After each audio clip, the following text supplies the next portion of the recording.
When it comes to being vetted for marriage or life partner, this is where a lot of women have no clue what's going on because they don't realize that a certain caliber of man is looking so closely at how you fit into his life, what value you bring to him. Honestly, if you're not aware of these things and if he doesn't bring these things to your attention, if you don't come with the attitude of what do you require of me, or how can I make your life easier, or what can I do for you to take some stress off of your day-to-day things that you do, you're not going to realize what you actually need to do in order to make yourself irreplaceable to that man. There's a certain group of men out there who have already given up on love and fairy tales, and they've realized that love is simply a tool that women have in order to be able to manipulate you. See, because when logic tells you this woman's not the right woman for you, or logic tells you that this is not a compatible situation as far as lifestyles, habits, the things that come with someone, the only thing left to lean back on and the only thing left to try to cling on to something is, but I love you, or don't you love me? It's like, yeah, I love you, but you smoke cigarettes every day and I don't smoke cigarettes. So what's the point? Like, why would I lean on love? Why wouldn't I lean on logic and understand that you raise my chances of starting to smoke myself? If I know I have an addictive personality and I used to smoke weed, but now I've gotten over that, logic would tell me not to choose you because you're going to make it more likely that I smoke weed again. But you'll tell me, what about love? And I don't even care about you. When you're vetting a woman for marriage or for a long-term relationship slash life partner, there's so much more that goes into it outside of love. Love is just the first thing. You check that off, cool. We have love moments and love feelings because love is a fleeting thing. In the middle of an argument, love doesn't really persist.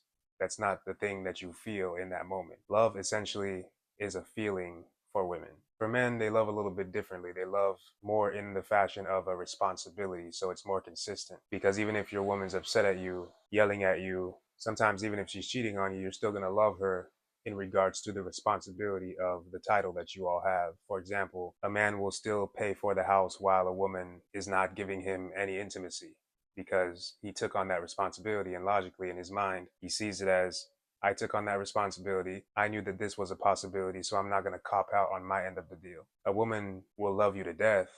However, if in a moment she doesn't feel love towards you, she'll tell you don't touch her. So it doesn't really work the same. So when you're vetting a woman as a man, you got to cancel love and remove that from the equation. You got to look at it as, what tangible values does she bring to you? You got to think about the tangible value that you're getting from a situation. Now, somebody could flip that equation and say, well, what are you doing for her? Or what would you do for her? And what I would say is, removing myself from the example once again, if a man is able to put a roof over your head and pay all the bills, treat you properly, give you insurance as far as if something happens, like you lose your job, you have him, I would say that disproportionately, that man is doing a lot more for you than you are for him, because what you're offering him is love, and he's offering you tangible value. He's bringing money to the table. He's bringing you back time because you no longer have to work full time. You get to work part time. He's bringing you back energy because you don't have to necessarily go out there and work two jobs and try to be a strong and independent woman. And he's bringing you back attention because you get to focus on the things that you actually love and care about, like your passion hobbies and things of that nature, things that you just enjoy doing, tanning by the pool and all that kind of stuff. Take care of herself, pamper herself, sit by the pool, and do pickups and drop offs. So basically, it would be like she has a 2 hour shift in the morning and a 2 hour shift at night. Life goes on and you make adjustments, but I'm just trying to show the difference between being vetted for friends with benefits, being vetted as just a girlfriend, and then being vetted as a life partner. When it's a life partner, we're looking at 10, 20, 30 years down the line. We're looking at what your habits are like. We're looking at what your eating habits are like. We're looking at how much is the insurance going to be when you develop all these issues, because we watched you in your 20s and your 30s not take care of yourself. And like I said, this is a certain caliber of man, but these are the men that women want. You want the guy who is in shape. You want the guy who makes over $100,000 a year. You want the guy who's emotionally stable, logical, a leader, dominant, masculine. But you don't understand that when you run into that guy, you have requirements too.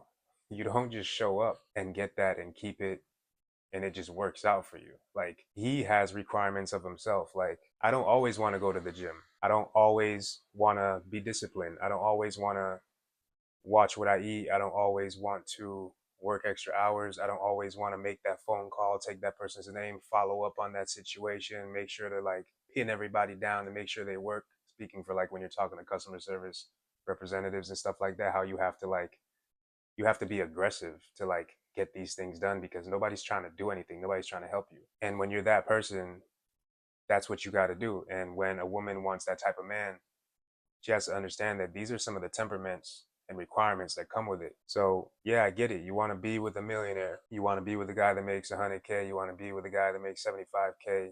You want to be with a guy that has passive income. But at every level that you climb to, there's different requirements. A millionaire doesn't want to really hear you all day. Like he's not really focused on the love aspect of it as much.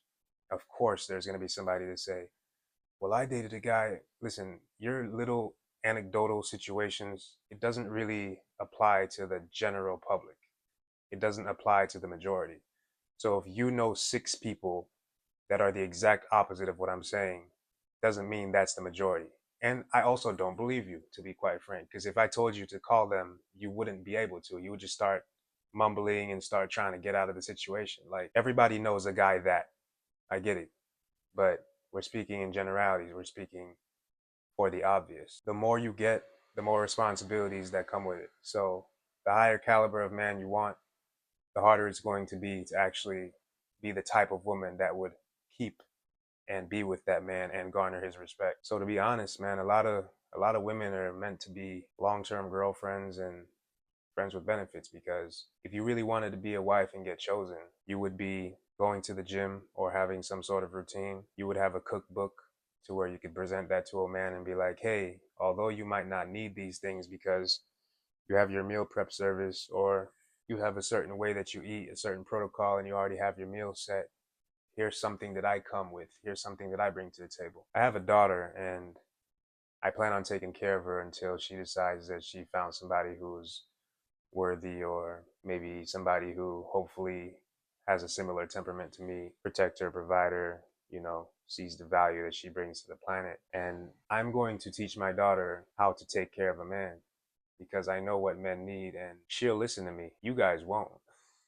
You won't because you know better. But she listens to me. She believes me. She already does little things that a man would appreciate. Some of you guys have never rubbed a man's back. You've never given him a massage just for no reason. Like, and of course, when I say that, everyone in the comment is going to tell me that they do that. Every girl does that. No, they don't. No, they do not. Out of all of my relationships, I've probably had, I mean, I've only had a few relationships, but out of all my interactions with women, and I guess the caveat would be that, those were like weeks and months rather than years. But I definitely have a long relationship that I was in and I never got a massage or nobody ever just like was like, hey, take your shoes off and let me rub your feet. It's not as common as you think. I'm sure you do it. I think maybe 50% of women have done something like that, but I'm talking about routinely. Being vetted to become a wife is a completely different situation and the standards are completely different. The best attitude to have when it comes to this would be, hey baby, what can I do to make your life easier? If you come to your man and you ask him that, because each man is different, he'll tell you what to do. And then now it's like, can you do it?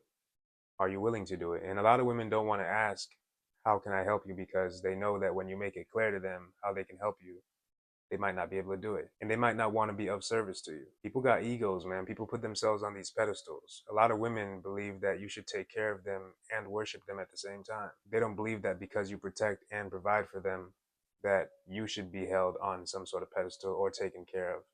And I already know, like, saying pedestal and referring to the man being held up on a pedestal is going to be a huge issue.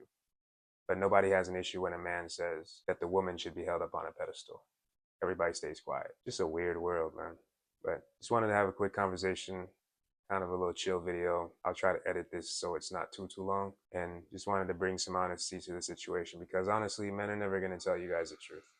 And as men, y'all know what I'm talking about. We don't tell them because we don't think there's a point. They don't want to listen to nobody anyway.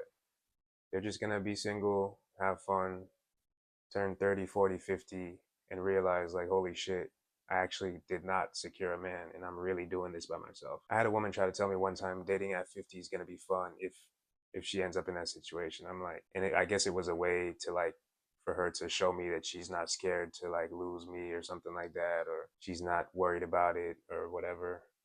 And then she's like, look at my mom. She's dating. She's happy. Your mom's on depression medications. Like, what are you talking about? Not to shit on people on that, but it's like, man, people just lie to each other. I'm always going to be honest on this channel. And hopefully you guys stick around. Anyway, that's it for me. I'll talk to you guys next time.